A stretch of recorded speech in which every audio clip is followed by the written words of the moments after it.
Hey friends, welcome back to Homestead on a Prayer. Today we're here by my seed growing station because I thought it was time to do a little seedling update. So over the past few weeks and months, we have been starting so many seeds, and as you can see behind me, we've got lots of seedlings growing. These are in all different stages of growth. So I figured I'd just give you a little update on what I have growing, how everything's doing, and the next steps for all of these plants. So on this top shelf here, you can see I've got all these tomato seedlings. As you can see, these are really young still. I've got multiples in each pot, and actually one of my plans for today is to start splitting some of these up into their own pots. So that will be a big project. I won't get it all done today, but you can see I've got lots of different varieties there. And as you can see, a lot of these, sorry, I don't know why the camera is having a little bit of trouble focusing. There we go. So you can see they're starting to get their first true leaves, and when they start getting their first true leaves is when I like to split them up into their own individual pots. I've got just a random pepper seedling back here. So I've got this grow shelf here, but I'm a little bit short on space, and so I kind of have to make things fit where they do. So I've got a pepper seedling here. Here I've got a few lettuce seedlings of various types. I don't normally start lettuce from seed, or I should say I don't normally start lettuce from seed inside. In my experience, lettuce grows so easily direct sown in the garden, and anything that can be direct sown really easily and have a high chance of success, then I usually prefer to do that because, it's less work, it takes up less space and less resources inside, so I generally do that. The reason I am starting a few lettuce seedlings inside is because I'm planning to plant those into my green stock. I've only had a green stock. This will be my second gardening season with it, so I don't have a lot of experience growing in it. But my experience last year, I basically found that plants tended to do better for me if I transplanted plants in there as opposed to starting from seed. So this year I am going to be doing a little bit of a side-by-side comparison. I'm going to be transplanting some of those lettuce seedlings in there and starting some others from seed, and we'll see together how they do, how they compare to each other.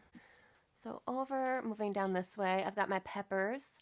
You can see most of these are split up into their own pots. We did a lot of that together, and I did a little more of that in the past few days. I only have, my shishitos still have to be split up. You can see they're getting really way too large to be together in the same pot. So that's actually on my to-do list for today.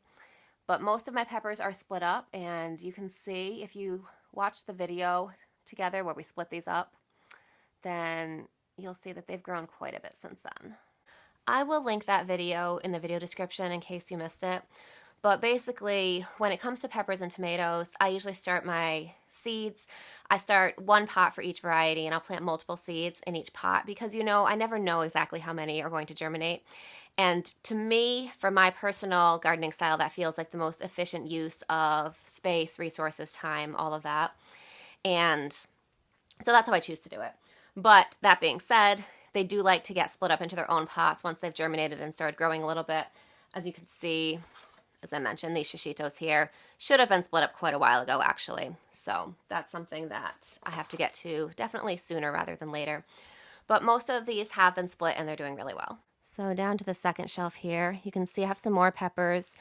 These I actually split up on my own, so these were not from the video. I split these up, I think it was yesterday. And I did mention in that video that sometimes they tend to wilt a little bit when they're first split up just because they're, a little bit of transplant shock. But they're actually recovering really quickly. They did wilt a little bit for the rest of the day yesterday, but they're already mostly back up to normal. Back here, I've got some sweet potatoes that I'm sprouting. These are from sweet potatoes that I grew last year. Pretty soon, I will be taking these slips off of the potatoes, rooting them up individually. If we still have, once I get them rooted individually, if we still have quite a bit of time before it's time for them to go out in the garden, sweet potatoes really they like heat. They don't like cold at all. So I usually wait to plant those out in the garden a little bit later than most of my other crops. You want to make sure that the soil is really well warmed up. So because of that, they go out a little bit later. What I do, I start my sweet potatoes like this in soil. I plant the sweet potatoes in soil, and then they get all of these, they grow all of that growth. And then I'm going to pull all of the individual slips off of the sweet potatoes, stick them in water to root.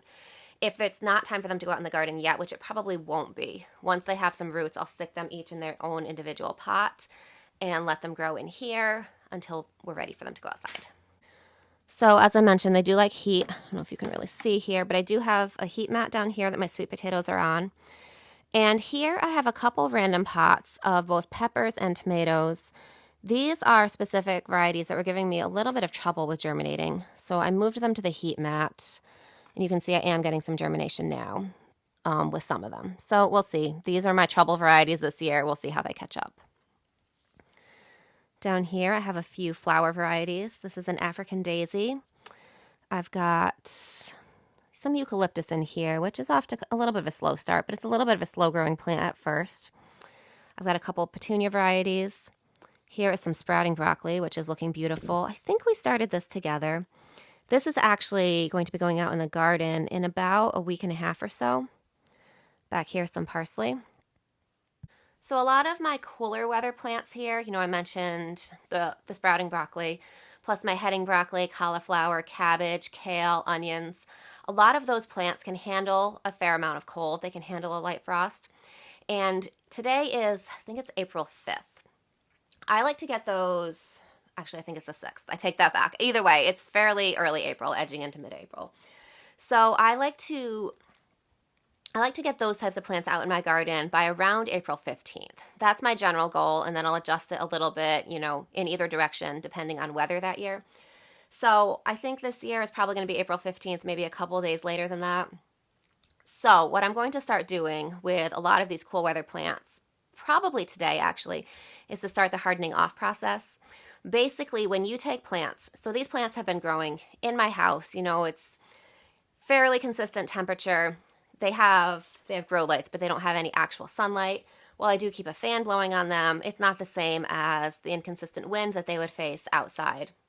They're going to have a lot of adjusting to do. So I'm not just going to take them from my house and stick them out in the garden. They're going to go through a hardening off process, which basically means that, so if I start it today, I'll put them outside for about an hour in a fairly sheltered area. Then tomorrow, I'll put them also in a sheltered area for maybe 2 hours or so. And you just want to gradually build up that amount of time. Just acclimate them to the outdoors, to different types of things that they're going to have to be strong against outside. So I will probably start that process today. I like to take at least a week to harden off my plants. This time of year when it's a little cooler, sometimes I take closer to a week and a half. So as I said, those will start going out probably today. And over the next week, week and a half, they'll gradually build up time outside until they'll be outside. And that is good timing because I need the space under my grow lights. We'll talk more about that in a few minutes. So here I have a mixed tray with all kinds of things in it. You can see these beautiful plants in front. These are lupins. And I have 3 different varieties of lupins. This is a perennial flower in my area. Very beautiful. It's one of my favorites. And I haven't had any for a few years. So I'm starting those. Here I've got a few different varieties of snapdragons. In the back, you can see I've got some celery back there and then a few types of onions and leeks growing back here. So these snapdragons are perennial in my area. I'm sorry, the lupins are perennial in my area. The snapdragons are a cool season annual or short-lived perennial. Everything in this tray can handle some cool weather, so this will all be going out and getting hardened off soon. Now, I did mention that I will need space under the grow lights. One thing I mentioned, those sweet potatoes will start taking up more space once I pull them off of the potatoes and, start rooting them out and pot them up individually. Also, the tomatoes behind me, I'm going to be potting those up individually. They'll take up a lot more space, and I have more flower seeds that I'm starting, so there's just a lot going on under these grow lights. So down to the lowest shelf here, we've got a variety here. This is mostly my cool weather stuff. You can see in the back I've got broccolis, cauliflowers, more sprouting broccoli. Got a variety of kales, some cabbages, lots of goodies that are going to be going outside soon. And then in the front, I've got a few of the peppers that I split up. As you can see, So this plant, I'm not really sure what kind of damage this is, but the rest of the plant looks completely healthy. So I'm not really concerned. I'm keeping my eye on it, but at this point, I'm not really concerned about this one leaf. But as you can see, all these plants have really healthy foliage. Here are some flowers that I've started that have not sprouted yet, and more flowers that haven't sprouted yet. Here I've got some alyssum, and back here I've got a couple Asian greens. You can see those little trademark brassica leaves there. Those are also going to go in the green stalk along with the lettuce plants that I mentioned. So I have a whole tray of zinnias and nasturtiums in my kitchen that I just finished planting this morning that should, they haven't sprouted yet, obviously, because I just started planting them. But they are going to need space under the grow lights. So once a lot of these plants go outside, even if they're only outside part-time, the zinnias will go under the grow lights and take their space. And then we will, those will get sprouting really soon and we'll have those going. I did want to mention that I'm growing more flowers than I think I ever have before in my vegetable garden this year, and I'm really excited about that. I am planning to just plant really intensely. I need to keep my soil fertility really high, and I'm planning to, I don't have a concrete 100% plan of exactly what I'm going to do, but I am planning to definitely increase the amount of flowers in my garden this year. As I said, I've got lots of zinnias going. I've got nasturtiums, cosmos, marigolds. Those will all be, primarily in the vegetable garden, but I have some other flowers growing too. At some point, this video is not going to include my winter sown plants that are out in milk jugs on my deck, but I will have a separate video updating on all of my winter sowing results really soon. So that is one other thing. Now I'm going to show you one other corner of my room where my seedlings, have overgrown and expanded a little bit. Now you can see this is an example of just making do with what you've got to work with. So I've got an extra grow light here propped up on a couple Walmart boxes. And a lot of these haven't sprouted yet because these are very newly planted. These rows here I actually planted today. But I've got a variety of different cosmos and marigolds here. And in this tray here, this is primarily basil. I've got, I think, 6 or 7 different kinds of basils, plus a row of calendula and a row of cosmos. So these should be sprouting really soon. As you can see, some of them are just starting to sprout. And I'm really excited to add all these to the garden this year. So that's just a quick little mini seedling tour of all the seedlings that I have growing inside.